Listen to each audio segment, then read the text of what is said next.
கம்மம்பட்டி ஊராட்சியில் முறைகேடாக பெற்ற அரசு நிலத்தை மீட்க மனு கொடுத்ததால் வழித்தடங்களை அடைத்து விவசாயி குடும்பத்தை வீட்டு சிறை வைத்த கிராம மக்கள். விவசாயி குடும்பத்தை மீட்க நடவடிக்கை எடுக்குமா தருமபுரி மாவட்ட நிர்வாகம்? தருமபுரி மாவட்டம் நல்லம்பள்ளி அடுத்த கம்மம்பட்டி ஊராட்சிக்குட்பட்டது கஸ்தூரிக்கோம்பை கிராமம். இந்த கிராமத்தைச் சேர்ந்தவர் சரவணன், வயது 39, விவசாயி ஆகும். இவருக்கு மனைவி, ஒரு மகன், ஒரு மகள் உள்ளனர். இந்த குடும்பத்தினர் அவர்களுக்கு சொந்தமான விவசாய நிலத்தில் விவசாய தொழில் மற்றும் கால்நடைகள் வளர்த்து பால் விற்று வந்தனர். இந்த நிலையில் விவசாயி குடும்பத்தினர் அதே ஊரைச் சேர்ந்த சிலர் நிலம் வைத்துக் கொண்டு இலவசமாக அரசிடம் சுமார் 2 ஏக்கர் நிலத்திற்கு மேல் சிலர் முறைகேடாக வாங்கியதை மீட்க கோரி தருமபுரி கோட்டாட்சியரிடம் மனு கொடுத்ததாக கூறப்படுகிறது. இதனால் தற்போது அரசிடம் முறைகேடாக நிலம் ஏற்ற அந்த நபர்கள் புகார் செய்த சரவணன் விவசாயி குடும்பத்தினர் காலம் காலமாக பயன்படுத்தி வந்த வழிபாதையை ஒரு மக்கள் ஆதரவோடு ஜேசிபி மூலம் கற்களை அடுக்கி விவசாயி வீட்டை சுற்றிலும் வழிபாதை முழுவதும் அந்த நபர்கள் அடைத்து விட்டனர்.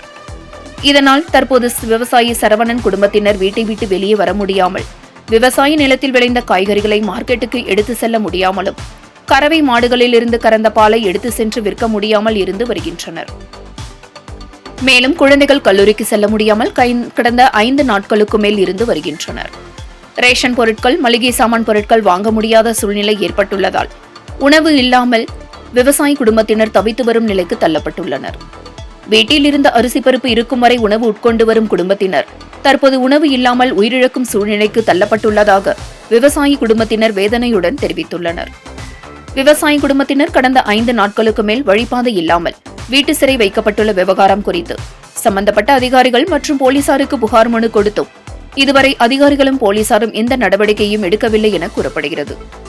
மேலும் பசியில் வாடும் குழந்தைகளுக்கு உணவு வாங்கி வர விவசாயி முயற்சி செய்தால் வழிபாதையை முற்றிலுமாக அடைத்துள்ள கும்பல் அடியாட்கள் வைத்து இரவு பகலாக மிரட்டி வருவதாக கூறப்படுகிறது. இதுகுறித்து பாதிக்கப்பட்ட விவசாயி சரவணன் குடும்பத்தினர் கூறும்போது, எங்களது விவசாய நிலத்தில் சுமார் 30 ஆண்டுகளுக்கும் மேல் வீடு கட்டி குடியிருந்து விவசாயம் செய்து வருகிறோம். எங்கள் குடும்பத்தினர் காலங்காலமாக பயன்படுத்தி வந்த வழிபாதையை அதே ஊரைச் சேர்ந்த சில குடும்பத்தினர் ஒரு மக்கள் உதவியோடு நில பிரச்சனையை காரணம் காட்டி வழிபாதையை முற்றிலுமாக அடைத்துவிட்டனர். தங்கள் குடும்பத்தினர் கடந்த 5 நாட்களுக்கு மேலாக வெளியே வர வழியில்லாமல் வீட்டு சிறை வைக்கப்பட்டுள்ளதால் உண்ண உணவு இல்லாமல் எங்கள் குடும்பத்தினர் இருந்து வருகிறோம். உணவுப் பொருட்கள் இருக்கும் வரை உணவு உட்கொள்வோம். எங்களது குடும்பம் உணவு இல்லாமல் உயிரிழந்தால் வழிபாதையை அடைத்த ஊர் மக்களும் மனு கொடுத்தும் வழிபாதை மீட்டுத் தராத அதிகாரிகள் மற்றும் போலீசாரும் தான் காரணம் என விவசாயி குடும்பத்தினர் தரப்பில் இவ்வாறு தெரிவித்துள்ளனர். வழிபாதை இல்லாமல் 5 நாட்களுக்கு மேலாக வீட்டில் முடங்கி கிடக்கும் விவசாயி குடும்பத்தை மீட்குமா தருமபுரி மாவட்ட நிர்வாகம்? சார், என்னோடய பேர் இது சரவணன். கஸ்தூரிக்கோம்பைக்காடுங்கிற கிராமத்தில் வசித்து வரோம். நாங்கள் 40 வருஷமாக இங்கே தான் இது பூர்வீகமாக வசித்து வந்துட்டுருக்கோம். நாங்கள் 40 வருஷமாக பயன்படுத்தின பொதுப்பாதையை இந்த ஊர்க்காரர்கள் மற்றும் இங்கே இருக்கிற சுற்றி வட்டார இருக்கிற மக்கள்லாம் சேர்ந்து ஜேசிபி வச்சு அடைச்சி எங்கேயும் போக முடியாத அளவுக்கு ஹவுஸ் அரெஸ்ட் பண்ணி உள்ளேயே வச்சுருக்காங்க. ஒரு அத்தியாவசிய மருத்துவ தேவை, காய்கறி வாங்கிறது கூட எங்கேயுமே போக முடியல. போலீஸ் ஸ்டேஷனில் கம்ப்ளைண்ட் கொடுத்தோம். அவங்களும் வந்து எந்த ஒரு நடவடிக்கை எடுக்கலை. எஸ்பி ஆஃபீஸ்லேயும் கம்ப்ளைண்ட் கொடுத்தோம், அங்கேயும் எந்த ஒரு நடவடிக்கை எடுக்கலை. வருவாய்த்துறையிலையும் கம்ப்ளைண்ட் கொடுத்தோம், எந்த ஒரு நடவடிக்கை எடுக்கலை. இப்போ நாங்கள் இது விவசாயம் வச்சு பண்ணிக்கிட்டு மாடு வச்சு பால் கறந்து இது சொசைட்டியில் ஊற்றிட்டு வரோம். இப்போ வந்து கறந்த பாலை கொண்டு போய் இது சொசைட்டியில் கூட ஊற்ற முடியல. வீட்டில் மளிகை பொருள் எதுவுமே கிடையாது. இன்னும் 4 நாளாக அந்த மாதிரி எங்களை வந்து இது ஹவுஸ் அரெஸ்ட் பண்ணி வச்சுருக்காங்க.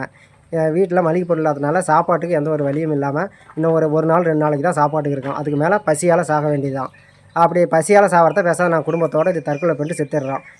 இந்த மாதிரி ஆகிறதுக்கு காரணம் ஊர் பொதுமக்கள். அடுத்தது கம்ப்ளைண்ட்டை எடுத்து அது மேலே இது நடவடிக்கை எடுக்காத காவல்துறையும் வட்டாட்சியர் உட்பட இது வருவாய்த்துறை தான் சார் காரணம்.